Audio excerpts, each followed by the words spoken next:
So exciting news for Miami Hurricanes. They've got Matthew Cleveland, a transfer from Florida State. We're going to break that down, Justin. Really looking forward to that. Also, key dates coming up. I want to get into that with recruiting, the NBA draft, and things like that. And also, Justin, we've not had a chance to talk.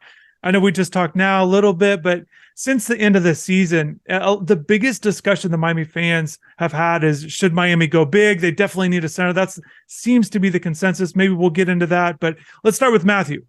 Transfers over, led Florida State in scoring a couple years at FSU. We've all obviously seen him played against Miami 4 times. Obviously, the game-winning shot everybody remembers just recently at the end of the year. Justin, but we're going to break down Matthew's game, but just overall, maybe instant reaction to Matthew and him joining UM. Yeah, I mean, it's super exciting. Very rare that we see a guy come from our rival, transfer over, play for the U, especially after that buzzer beater and that taunting of the student section that he gave. But good player, obviously. I mean, we saw it live. He had a great game against us. So I think this is a huge get for us. It was a little bit quiet in the transfer portal, but this made some noise, and I think he's a great addition to the team. You touched on it being a little quiet. And one thing that's great, it seems like there's a lot of buzz with the Miami fans, with the basketball program now after the last couple of years, which is great to see. A lot of people have been excited. They've been wanting to transfer something big in recruiting, something different. Miami had the 4 transfers going out, the 2 guys going to the NBA draft. Jordan Miller obviously exhausts his eligibility, but Isaiah decides to go pro after 4 years. And then 2 guys with Nigel Pack and Norchad Omier. We'll get more into that. But those, a lot of stuff, they're testing the NBA draft waters, and a lot of fans were just wondering a little bit more positive stuff. Matthew Cleveland comes in, 24/7 Sports ranks him as the number 21 overall transfer. He was a top uncommitted at the time prospect remaining. With Matthew, the way I'm looking at it again, the way it stands, if Nigel and Norchad come back, obviously Matthew can kind of slot in. The way I see it, slots in right there at that number 4 spot, for Jordan Miller. Different players. I want to get into that. There's certainly different players. There are some similarities in terms of height and some things that they're able to do, but I think they are different. I think that'll be interesting to see how it fits in. But yeah, Miami was hoping for a splash, a transfer in. And as it stands, if we just look at a starting 5, the way it looks, you figure with Norchad and Nigel coming back, you obviously have Wooga Poplar, returning starter. And the way it stands, unless they bring in another transfer, I think Bensley Joseph off the bench last year, goes into that starting lineup, unless they bring in a transfer guard. But that's the way I see it right there. Yeah, I think a lot to be excited about. I see it the same way as you. I think that Matthew can kind of fill that void where Jordan Miller is going to be missed. Just like you said, different games, but stat-wise, I mean, pretty similar. I think Matthew is 14-7 and Jordan is 15-6. So from a stat standpoint, I think he definitely can fill the void. And then we'll see, like you said, Bensley, as it stands right now, will probably be that starting point guard. Big transition for him. So a lot of similarities, but then those two openings are going to be interesting. Well, let's talk more about Matthew, things he did. Again, led Florida State in scoring nearly 14 a game. As you mentioned, the rebounding and looking at the analytics. Defensive rebounding. I think that's one thing that Matthew really is going to bring to this team. His numbers were very favorable last year in terms of, defensive rebounding percentage and things like that, and in terms of the counting numbers. But so I think they're going to get, some good defensive rebounding there based on the numbers. Not quite as good of an offensive rebound as Jordan or even Norchad, but certainly defensive rebounding. We've got the athleticism, 6'6", 6'7". I think what was interesting at him at Florida State is that the way that they were playing the last couple of years didn't go very well up there in Tallahassee, as they were trying to transition a little bit off the bigs a little bit more. They were trying to go with maybe small ball at times. It was just interesting kind of watching as they went through a transition. And Cleveland, I think, was one of those guys that kind of changed. Sometimes he was a 3, sometimes he was a 4. There were some different things there. He is a guy that can shoot the 3 a little bit, much better his second year at Florida State, 35%, just on 60 attempts. And just, again, we're comparing numbers. Jordan Miller shot 91 threes last year, but 35% from Cleveland. That's up from the year before when he was under 20. His shooting percentage, 44 from the floor, 69 from free throw. Certainly you'd like to see the free throw numbers come up a little bit. but those were his shooting splits, and I think there were some improvements that he made, but certainly again, Florida State just had a really tough year, 9-23. And one of the things that stands out to me in terms of Florida State not winning games, and Matthew producing individually with those counting numbers, Nigel Pack played 2 years at K-State. They didn't have winning seasons there. He was a leading scorer. Certainly that second year had a really good year, but so I think that, automatically pointing towards a player that produced for a team that wasn't winning, it has worked at Miami and just recently, even with Jordan Miller, or not Jordan Miller, but with Isaiah Wong, a guy that produced, they weren't winning, but then they got the pieces in, and certainly they were able to produce on a winning team. Isaiah certainly made that transition. So coaching staff is there in place. They've won games. I think that'll certainly help with Matthew and his transition to a team that will be expected to win. Once again, if those are the guys do come back with Nigel and Norchad, this team will be expected to win, a team that will compete for an ACC title the way I see it with Matthew now in the fold. Absolutely. I think that's a great point you made. One thing to have production on a team that's not winning, it's another thing to have that same production and win games. So exactly what you said. I mean, it was an adjustment, I would say, for Nigel first half of the year. Wasn't just out there shooting every time he wanted to, like he probably was at K-State. So maybe it'll take him a little bit of time to adjust, as it would for anybody, but I think he'll fit in well. We have those leaders back. We have the coaching staff back. So they know what it takes to win. He's just got to make that adjustment, and I think he'll really help us. One of the things I really like with Matthew's game is the way it's going to fit in at Miami.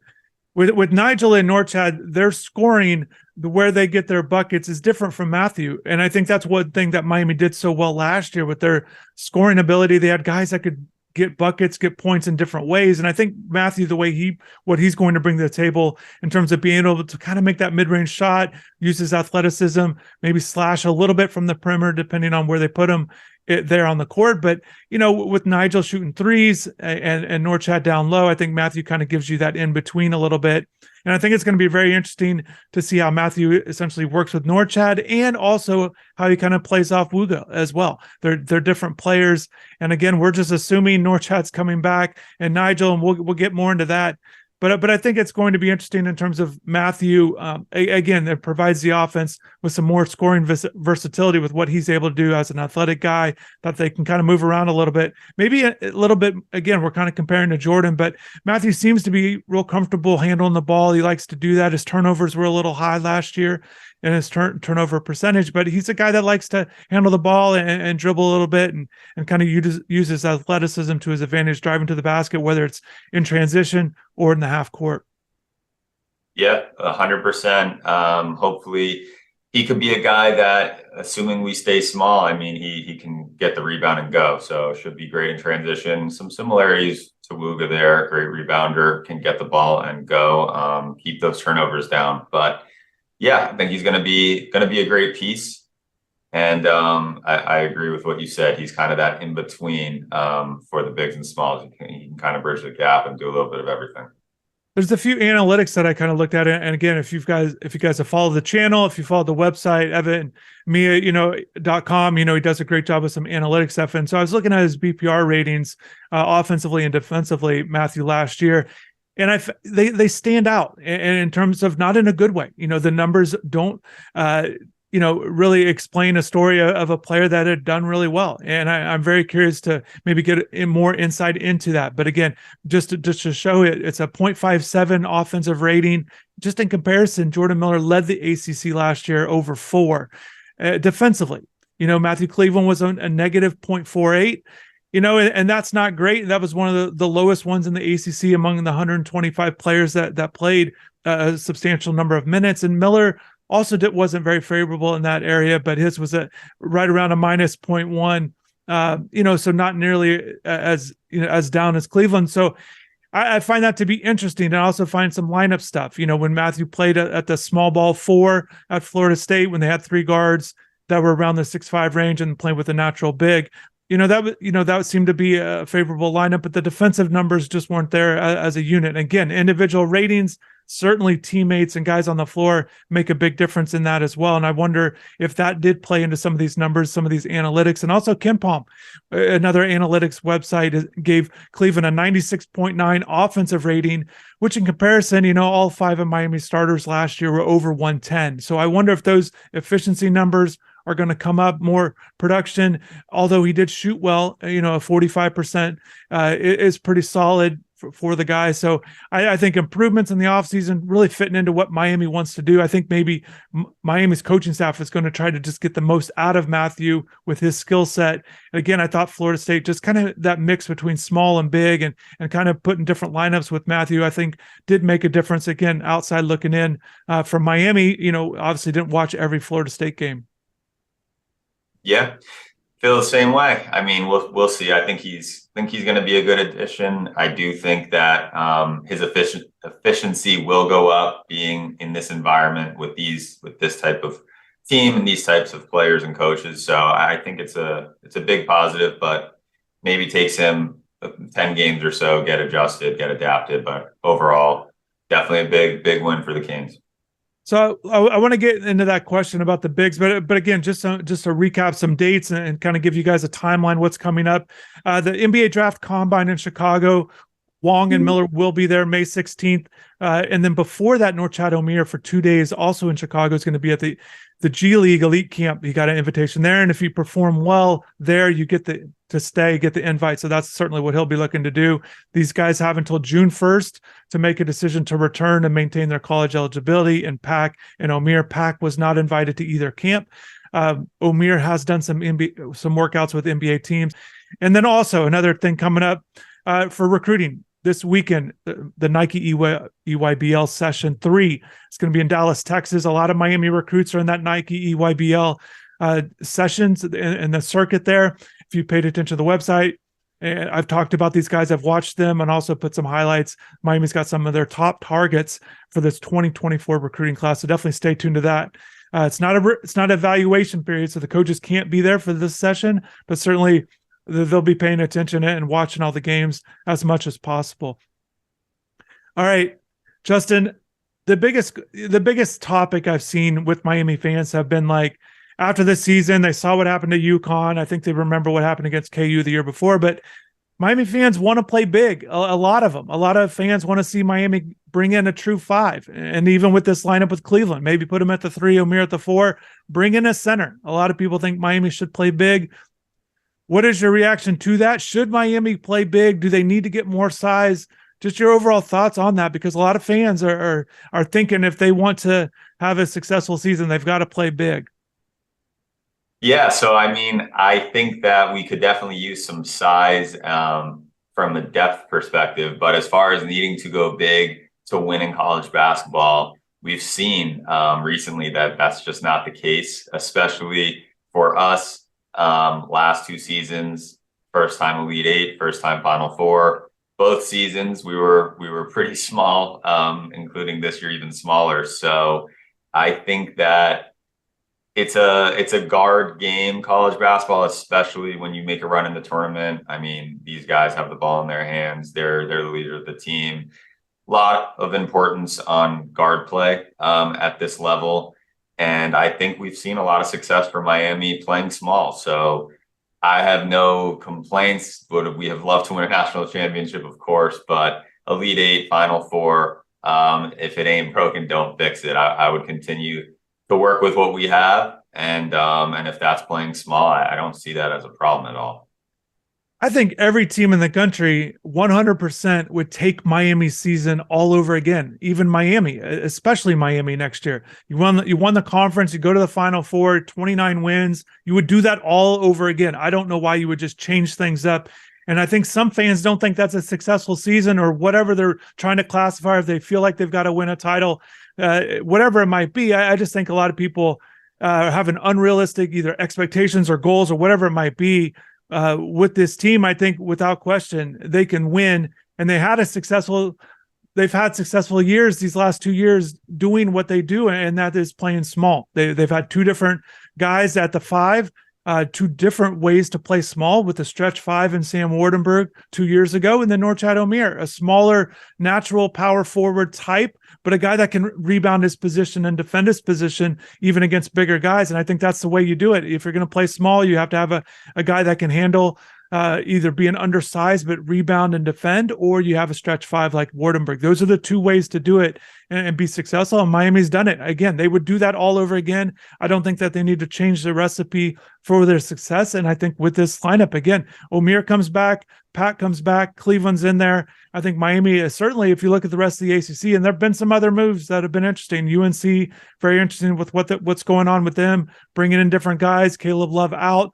Wake Forest has another guard coming in. Duke with what they're bringing back, and Filipowski and the other guys. And I think Miami's right there. I think they've got a team that certainly can compete, and that's what you want for any team, for Miami. So I think playing small, again, you mentioned it, Justin, getting bigs certainly is important. You've got to have guys on the bench. Certainly you got to have some size.